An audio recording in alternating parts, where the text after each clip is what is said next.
Welcome, weary travelers of the dusk. I'm the weaver of whispers, here to spin a thread of stories to ease you into slumber.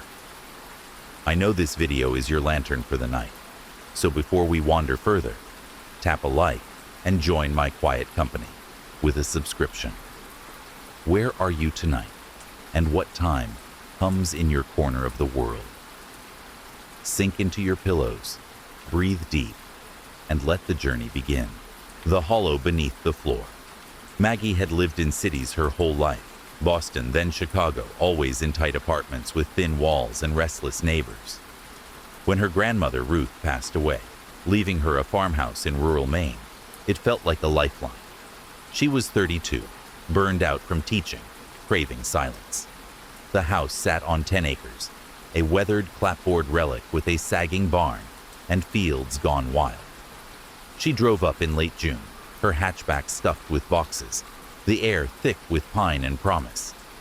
"This is it," she said, stepping onto the porch, the boards groaning underfoot. The first week was a blur. She unpacked slowly, sorting Ruth's things, quilts, chipped mugs, a radio stuck on static. The house was big, too big for one person, with creaky stairs and rooms that smelled of dust and time. She claimed the main bedroom, its windows overlooking the barn, and spent evenings on the porch, watching fireflies blink in the dusk. It was lonely, sure, but peaceful, a balm after years of noise. The only oddity was the floor, a faint hollow thump when she crossed the living room, like a drum with no echo. She noticed it more on the second week. Unpacking books, she dropped one, a heavy Thoreau, and it hit with a dull boom, the sound rippling underfoot. She tapped the spot with her heel. The thump came back, deeper, not solid like wood should be. "Old houses," she muttered, figuring a crawl space or loose boards. She'd call someone eventually. Money was tight, and it wasn't urgent. That night, though, she woke to a scrape, slow, deliberate, from below the floor. She lay still, breath held, but it stopped, leaving only crickets outside. Morning brushed it off. She brewed coffee, chalking the scrape to mice or wind, and explored the barn instead. Rusted tools, hay bales, a ladder to nowhere. But that evening, the thump returned, not her doing this time. She was on the couch reading when it sounded, 3 slow beats, right beneath her. She froze, book slipping, and tapped back with her foot. Silence then. Thump, thump, thump, mimicking her rhythm. Her pulse spiked. She laughed, nervous. "Okay, house, you win," and moved to the kitchen. The sounds grew nightly. Scrapes at first, faint and skittering like claws on wood. Then knocks, soft, then sharp, always from that living room spot. She tested it, stomping hard. The reply came louder, a thud that rattled the lamps. "Mice don't do that," she whispered, pacing. She called a handyman, Pete, a gruff local with a pickup. He arrived midweek, tapping the floor with a mallet. "Hollow, all right," he said, frowning. "No trapdoor, though. Odd for a place this old. I'd have to cut in." Maggie hesitated, coughed, mess, and said, "Later, maybe." Pete shrugged, left her his card, and drove off. That night, it wasn't knocks. She was brushing her teeth when a voice, low, muffled, hummed through the floor. Not words, just a drone, rising and falling like a chant. She dropped the brush, toothpaste splattering, and ran to the living room. The sound pulsed there, vibrating the boards, then faded. "Hello," she called, voice cracking. Nothing answered. She grabbed a flashlight, checked every corner, empty. Sleep eluded her, the hum looping in her mind, a tune she couldn't place. She avoided the living room after that. She worked in the kitchen, ate on the porch, kept the radio loud to drown it out. But the sounds followed. Knocks in the bedroom now, scrapes under the hall. One morning, unpacking Ruth's sewing box, she found a note tucked in the lid. "Don't dig. It listens." Maggie's stomach dropped. Ruth's handwriting, shaky but clear. She turned it over, blank, and shoved it in a drawer, heart thudding. "What the hell, Gran?" she muttered. but the words stuck, heavy.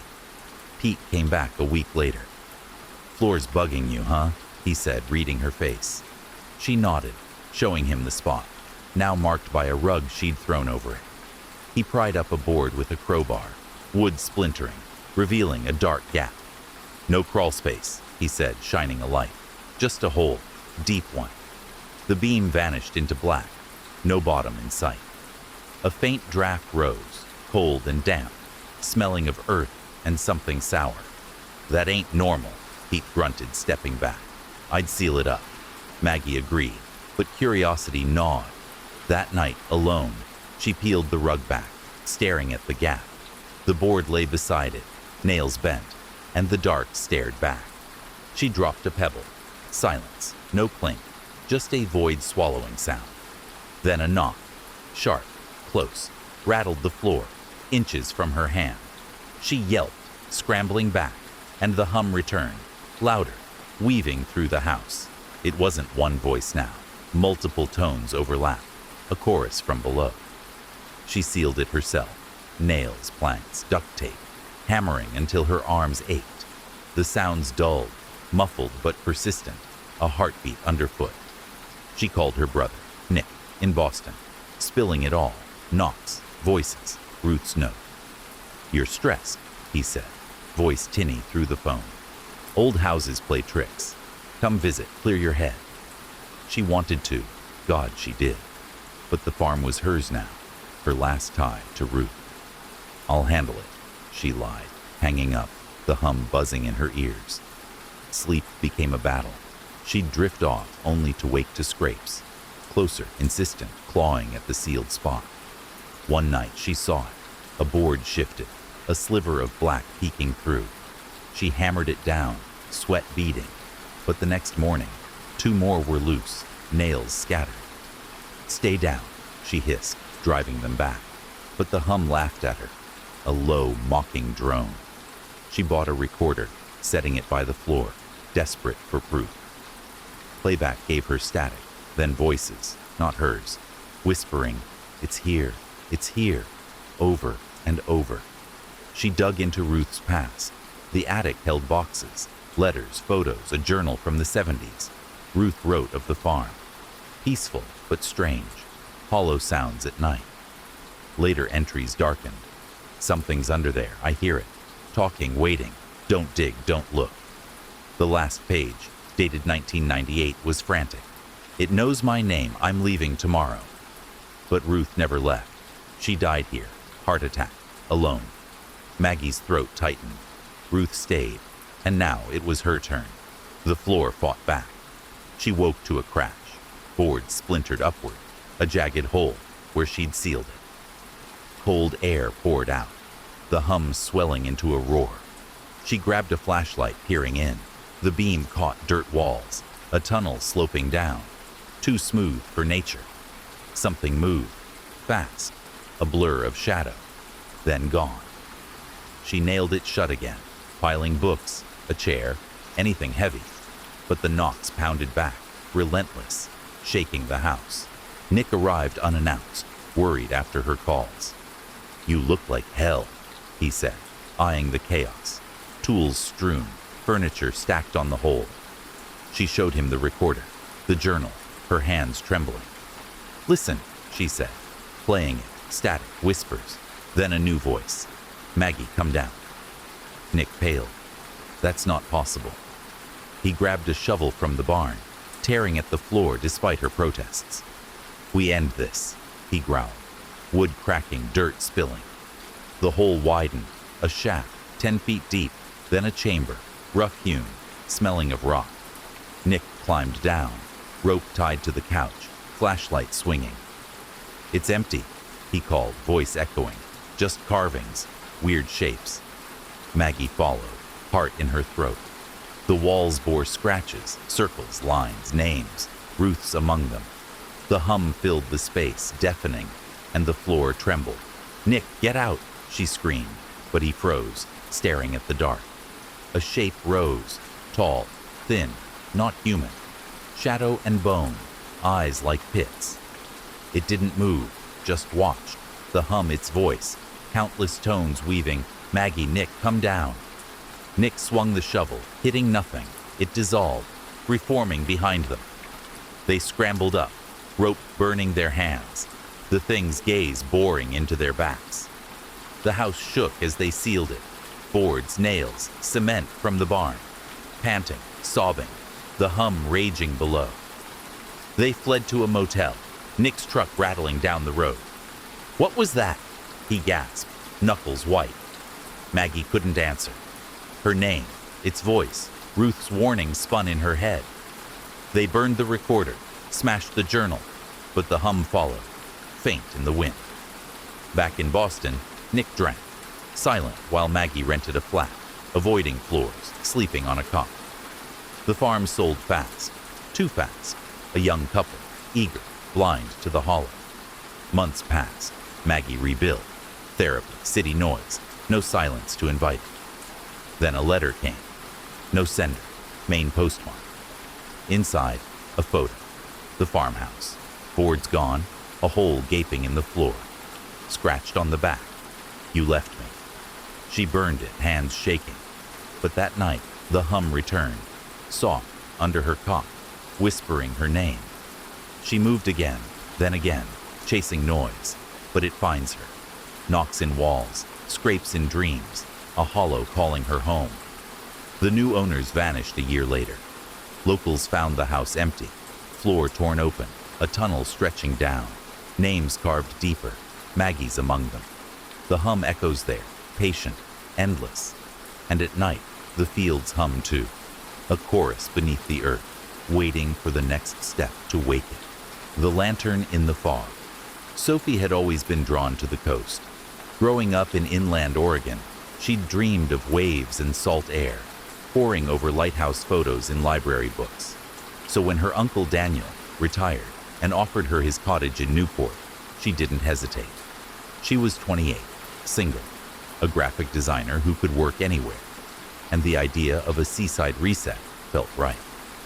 The cottage perched on a cliff, a gray shingled box with a widow's walk, overlooking a rocky shore. She arrived in November, fog thick as soup, the ocean a dull roar below. "Home," she said, unlocking the door, the key cold in her hand. The place was cozy, if dated.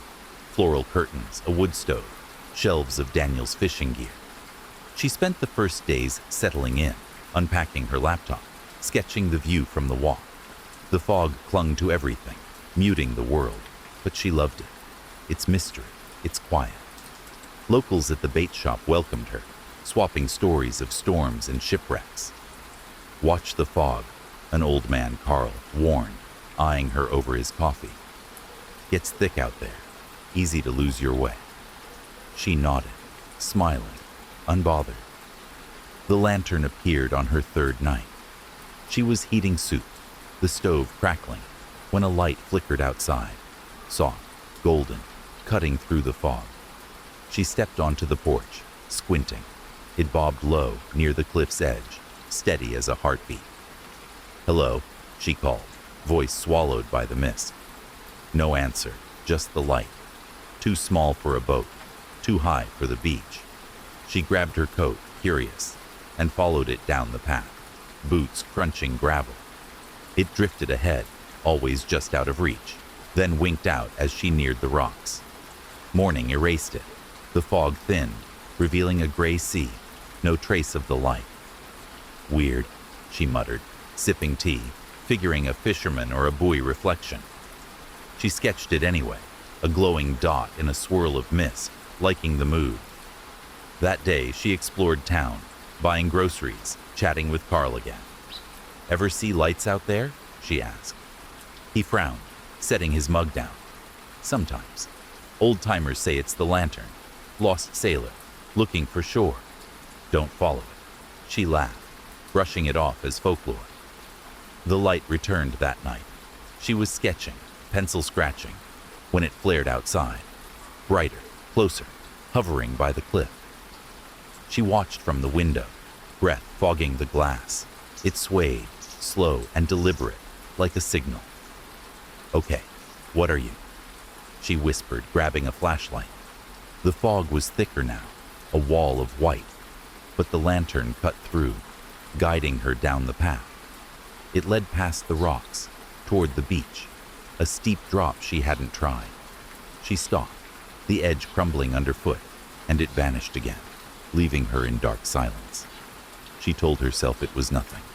Imagination, a trick of the mist. But the next night, it was back, and the night after, always at dusk, always moving. She started timing it. 6:17 p.m., precise as a clock, glowing until she followed, then gone. She set up her phone, recording from the porch. Playback showed fog, then a faint orb, drifting out of frame. Proof, she said, grinning, posting it to a local forum. Replies trickled in. Cool shot. Photoshop? Until one, anonymous. Don't chase it, it takes. She frowned, deleting the app, unease prickling her skin. The fog grew heavier, days blending into a gray haze. She worked less, watched more, the lantern a fixation. One evening, it didn't vanish. It lingered, brighter, near the beach path. She dressed warm, coat, scarf, boots, and followed, flashlight bouncing.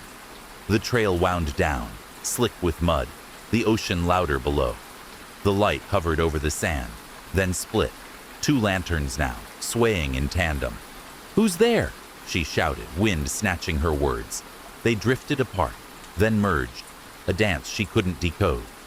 She found footprints the next day. Hers, yes, but others too. Faint in the sand, barefoot and small, trailing into the surf. Kids? She wondered, though no houses stood nearby. The tide erased them, but the image stuck. Someone out there with the light. She asked Carl, showing him her video. His face tightened. That's no fisherman. The lantern's old, hundreds of years. Ship went down in 42, the Mary Grace. Crew's still looking, they say. He tapped the counter. Stay up top, Sophie. The warning sank in, but the light pulled harder. It came earlier now, 5:50 p.m., and multiplied. 3, then 4, a constellation in the fog. She stopped following, watching from the walk, but the cottage felt different, colder, the air thick. One night she woke to tapping, soft, rhythmic, on the windows. She checked, nothing but mist, yet the sound circled the house, insistent. Go away, she muttered, piling blankets high, but sleep brought dreams of lanterns floating over endless waves, voices calling her name. She found a box in the attic, Daniel's logs, nautical charts, a journal. July 98, he wrote, light in the fog again, third night running, heard singing, low, like a hymn. Later, it's closer, won't leave, don't trust it. The last entry smudged, they're here, I'm locking up. Sophie's hands shook. Daniel died that year, stroke, alone in the cottage. She called her mom, Ruth's daughter, asking, did Uncle Dan ever mention lights? A pause. He did. Said they followed him. Thought he was losing it. The tapping turned to knocks, sharp, urgent, every night. She boarded the lower windows, nails biting wood, but the lanterns pressed closer. 5 now, circling the house. She recorded again, her voice shaky. It's 6 p.m., they're back. And caught it. A hum, faint behind the wind, rising into words. Come with us. Not her voice, not human. Layered, hollow, like shells clattering underwater. She played it for Carl, his eyes narrowing. That's them, the crew. They don't rest. She stopped sleeping, coffee her lifeline, the hum seeping into her skull. One foggy dawn she saw it, a figure vague in the mist, holding a lantern standing by the barn. It didn't move, just watched, its shape dissolving as she blinked. I'm done, she whispered, packing a bag, laptop, clothes, keys. But the car wouldn't start, battery dead, though she'd driven it yesterday. The fog thickened, the lanterns, 6 now, lining the cliff, glowing through the haze. The knocks became bangs, rattling doors, shaking walls. She barricaded the entrance, chair wedged under the knob, and called Carl. No signal, just static whining, "Come with us." The power flickered, lights buzzing, then out. She lit candles, their flames trembling as the hum swelled. Dozens of voices now, a choir from the fog. She grabbed a knife, clutching it, the cottage a cage closing in. At midnight, the windows shattered, glass spraying, fog pouring in. Lanterns filled the room, 7, 8 hovering, their light blinding. Figures emerged, tall, thin, dripping wet, faces blurred like melted wax. "Come with us," they chanted, voices overlapping, hands reaching. She swung the knife, slicing mist, screaming, "Leave me alone!" They didn't flinch, pressing closer, the hum a roar in her chest. She ran, tripping over furniture, out the back door, into the fog. The cliff loomed, rocks below, waves crashing. The lanterns followed, a swarm now, their glow swallowing the path. She stumbled, mud sucking her boots, the figures behind, silent but relentless, their hum her pulse. "Sophie," they sang, her name a hook in her mind. She reached the edge, wind tearing at her, and turned. Dozens of them, lanterns high, eyes black pits in ruined faces. "Come with us," they roared, and the ground gave, a crack, a slide, tumbling her down. She woke on the beach, dawn breaking, fog lifting. Pain seared her leg, twisted, bleeding. But she was alive. The cottage loomed above, silent, no lights, no figures. She crawled, sobbing, to the road, flagging a trucker who called medics. "Fell in the fog," she rasped, hospital-bound, leg braced. They believed her, mostly, but Carl visited grim. "You're lucky. They don't let go easy." He left her a cross, salt, a whispered prayer. She healed in Portland, crashing with Ruth, avoiding coasts. The cottage sold, cheap, as is, to a couple who didn't ask. Months passed, scars fading, the hum a memory she buried. Then a package arrived. No sender, Newport postmark. Inside, a photo, her cottage, fog wrapped, lanterns glowing by the cliff. On the back, scrawled, "We wait." She burned it, ash smudging her hands. But that night, the hum returned, faint through the city din, calling her back. The new owners lasted a season. Locals found the cottage empty, doors locked, windows intact, but a hole in the cliff path, fresh and deep. Footprints trailed to the edge. Hers, they swore, though Sophie was miles away. At night, fishermen see it. Lanterns in the fog, swaying, singing low. A glow that never fades, reaching for the next soul to claim. And so, travelers of the dusk, the last thread of our tale unravels into the night. The whispers fade, weaving themselves into the fabric of your dreams. Rest now, cradled by the silence, as the lantern dims and the world softens. Sleep deeply, my friends, until our paths cross again in another story. Good night.